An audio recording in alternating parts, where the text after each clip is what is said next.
Le mot hasard vient du mot dé et ce n'est pas un hasard. Celui qui maîtrise les dés n'est pas loin d'être un maître des probabilités. On va se poser 3 questions. On jette un dé 2 fois de suite. Quelle est la probabilité de faire 2, 5? Ensuite, plus dur, je jette 2 dés. Est-ce que j'ai plus de chances de faire 7, 10 ou 12? Et encore plus dur, je jette 3 dés. Quelle est la probabilité de faire au moins un 6? Si on jette un dé 2 fois, quelle est la probabilité de faire 2, 5? Pour répondre, on peut construire un arbre.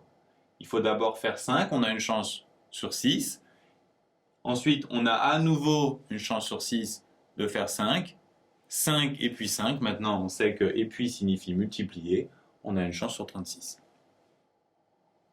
On peut aussi répondre en remarquant qu'il y a 6 fois 6, 36 possibilités en tout.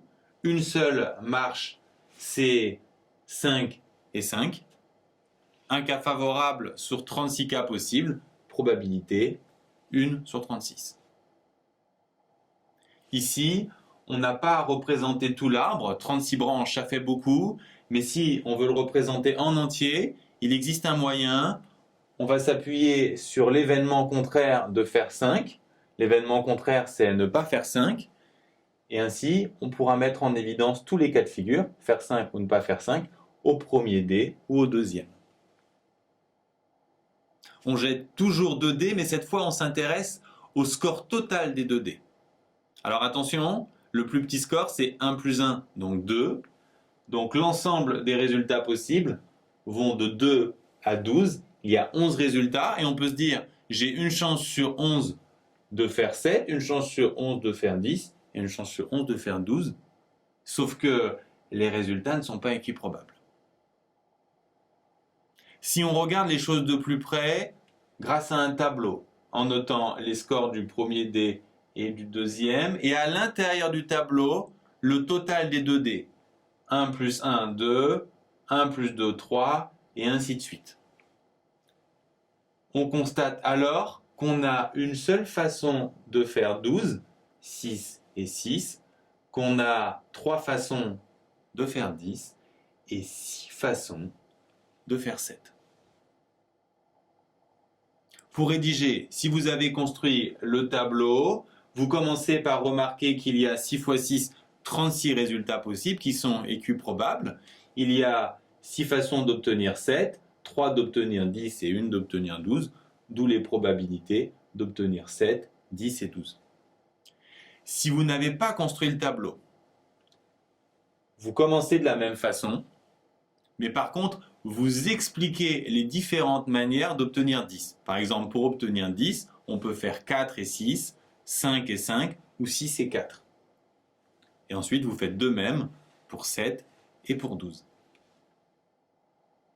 Remarque importante, quand on liste les possibilités, on peut avoir l'impression que 4 et 6 et 6 et 4, c'est la même chose. Mais non, puisque faire 4 et 6, ça signifie qu'on a fait 4 avec le premier dé et 6 avec le deuxième. Alors que 6 et 4, on a fait 6 avec le premier dé et 4 avec le deuxième. On est à 2 endroits différents du tableau et on a bien 2 façons différentes de faire 10. Plus subtil maintenant, on jette cette fois 3 dés et on veut savoir quelle est la probabilité de faire au moins un 6. Déjà, puisqu'on jette 3 dés, première difficulté, si on essaye de faire un arbre, on aura 6 fois 6 fois 6 branches. Plus de 200 branches, c'est l'enfer. Si on essaye de faire un tableau, on aura affaire à un cube. Il faut trouver autre chose. La clé pour s'en sortir est d'utiliser l'événement contraire. On s'intéresse à des 6, on va donc construire un arbre avec 6 et l'événement contraire de 6. On a une chance sur 6 de faire 6, mais on a 5 chances sur 6 de faire autre chose que 6. Bien sûr, ensuite, on construit les branches associées au deuxième et troisième lancer. On a la bonne représentation, maintenant comment l'utiliser? On veut avoir au moins 6, on parcourt l'arbre, ici 3, 6 c'est bon, ici on en a 2, Et on s'aperçoit qu'en fait, ça marche tout le temps, sauf quand on n'a aucun 6. On a alors très envie de conclure, on a 7 chances sur 8. Mais c'est faux car les résultats ne sont pas équiprobables. Si on veut faire 6 et puis 6 et puis 6, la probabilité c'est un sixième fois un sixième fois un sixième. Alors que la probabilité de faire ce résultat, c'est un sixième fois 5 sixièmes fois 5 sixièmes. On pourrait s'en sortir en ajoutant chacune des probabilités, en faisant un sixième fois un sixième fois un sixième, plus un sixième fois un sixième fois 5 sixièmes, etc. Mais ça serait l'enfer. Heureusement, il existe une nouvelle astuce. L'astuce consiste à calculer cette probabilité. Parce qu'on sait que la somme des probabilités fait 1. Si on connaît celle-là, on connaîtra la somme des autres. Si on sait que la probabilité de ce résultat, c'est 10% par exemple, le reste fera 90%. Et cette probabilité, elle est facile à trouver. C'est ne pas faire 6 et puis ne pas faire 6 et puis ne pas faire 6. Donc 5 sur 6 fois 5 sur 6 fois 5 sur 6. 5 sur 6 au cube pour ce résultat. Et pour le reste, 1 moins 5 sur 6 au cube. Comment penser à utiliser cette méthode?